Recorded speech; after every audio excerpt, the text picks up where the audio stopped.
د بېنظیرې کفالت پروګرام روپۍ چې دی هغه شروع دي. کومو کسانو چې خپل روپۍ راغستې هغه لازم چې دی لاندې کمنټس وکړئ چې موږ خپل روپۍ راغستې دي، ځکه چې اوس په ټول ملک کې دغه روپۍ چې دي دا شروع شوې. که تاسو کتلي دا دویم دریم قسط دی چې دا په مرحلو باندې کیږي، لکه په یو مرحله کې ځینې ضلع شامل کړي او بله مرحله کې پکې لږې ضلع شامل کړي، نو داسې نو اوس چې دی په ټول ملک کې دغه قسط شروع شوی دی.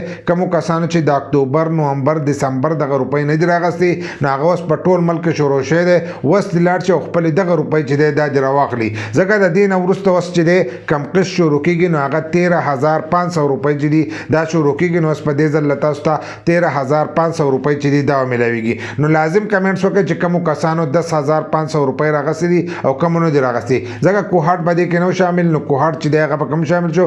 کوهاټ کم کسان چې دی هغه اوس هم خپلې روپۍ چې دی دا راغستی شي. او دې ځل چې دی تاسو ته به 13,500 روپۍ میلاویږي او د دې سره سره چې دی ستاسو د ماشومانو وظیفه چې دا به هم میلاویږي. کم کسان چې 10,500 روپۍ وس راخلي، نو هغو ته به سره هم د ماشومانو وظیفه چې دا میلاویږي. نو چې روپۍ راخلئ د هغې سره رسید چې دی دا لازم راخلئ چې تاسو ته پته لګي چې ستاسو په اکاونټ کې څو روپۍ وي او تاسو ته څو روپۍ میلاو شوې.